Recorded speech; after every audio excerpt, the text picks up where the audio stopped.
Welcome to another episode of Capital City News. Thank you for joining us.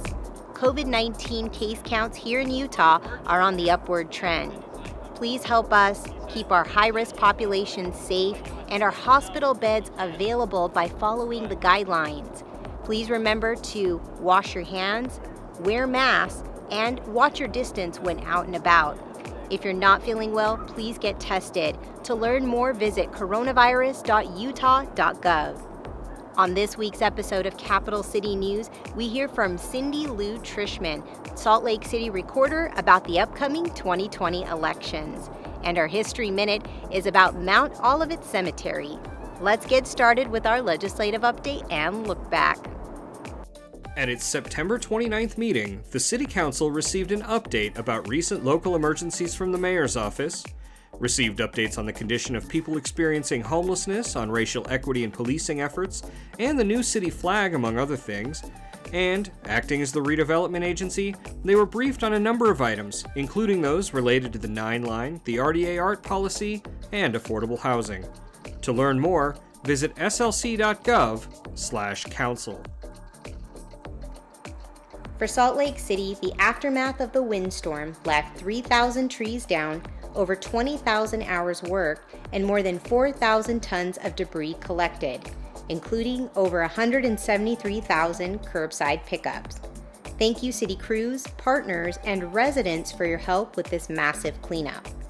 Recovery efforts are now underway. Mayor Aaron Mendenhall, alongside more than 100 volunteers from Dominion Energy, joined forces to plant 205 trees in the Fair Park neighborhood, making this the single largest volunteer tree planting event in Salt Lake City history.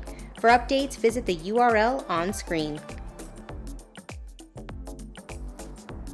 With thousands of trees lost throughout the city during the windstorm on September 7th and 8th, Salt Lake City and Tree Utah have teamed up to re-tree SLC. Join the action and help replace 1,500 public trees by donating today. Funds raised will directly help purchase trees that are selected to be hardy in the city's urban environment for generations to come. Volunteer opportunities to replant trees will be made available to those who contribute through Tree Utah. For details, visit retreeslc.com. Anuncio de servicio público, elecciones 2020 e información de boletas. Las elecciones generales del año 2020 serán el 3 de noviembre.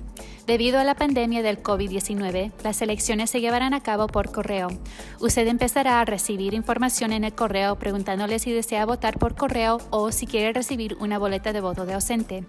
Los votantes de Utah que están registrados para votar no necesitan solicitar boletas porque a partir del 13 de octubre las boletas serán enviadas automáticamente. La fecha final para registrarse y votar en persona o por correo es el viernes 23 de octubre. Para verificar su registro de votante, actualizar su información o ver las opciones de devolución de boletas, visite slco.org/CLERK/ELESTIONS.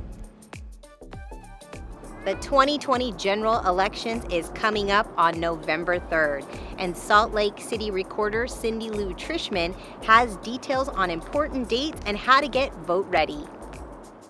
City recorder coordinates with the County of Salt Lake on a national election, and we facilitate the distribution of information and help the public understand how to locate their ballots, how to turn in their ballots, and how to make sure that they've voted and their vote counts. Utah mostly does mail-in voting anyway, but there's a lot of people concerned about mail-in voting and want to vote in person, or they've always had that option. How has the pandemic changed any of that? Salt Lake County has used mail-in voting for several years, and it is a secure and sustainable service that we're going to use. Again, the pandemic changed things for voting in person. The locations where people had previously had options to vote may not provide the necessary spacing to adhere to COVID safety requirements. Therefore, the county has secured contracts with larger facilities to accommodate in-person voting on the day of the election, on election day, as well as early voting. For people who are voting by mail, what timeline should they be expecting over the course of time between now and the election? And if they don't receive a ballot, what do they do about that? Salt Lake County elections are conducted by mail, and all registered voters in Salt Lake County will receive a ballot. They will begin their mailings the week of October 12th. So watch your mailboxes for those ballots. And if you've not received your ballot within 7 days after they have mailed, then I would recommend that you contact the office so that your registration can be checked, your address can be confirmed, and a ballot can be sent out to you. Once people get a ballot, what do they do with it after they've filled it out? Upon completing your ballot, you can return it by mail through the Postal Service. You can drop it off in the ballot boxes placed throughout the county. There are more than 24 of those boxes, and you just need to drop it prior to 8 p.m. on election night. You may also bring your ballot into the Salt Lake County Elections Office and leave it there. If you're not interested in voting by mail, but you received a vote by mail ballot as a registered voter, you're still allowed to vote in person, as long as you have not returned your by mail ballot. Your vote history is recorded in a database and will be checked by a poll worker if you arrive to vote in person, so that they can confirm that your mail ballot has not been submitted. If I have any other questions about the election or my ballot or anything else like that, where do I go for more information? The best location to find information about Salt Lake County voting would be at the website got-vote.org, which is the website for the Salt Lake County Elections Office. You can reach them by phone at 385-468-8683 if you have additional questions. And now it's time for History Minute. In the early days of Salt Lake City, the disagreements between the Mormons and the non-Mormons were frequent, creating a tense atmosphere. For the non-Mormons, they wanted a place to bury their own, and Mount Olivet Cemetery was conceived. With the help of the commander of then Camp Douglas, Episcopal Bishop Daniel Tuttle went to the U.S. Congress to ask for 20 acres of land to establish a non-denominational cemetery in Salt Lake City. After President Ulysses S. Grant signed the bill, Mount Olivet Cemetery became the first and only cemetery established by an act of Congress, and the first burial occurred on April 4, 1877.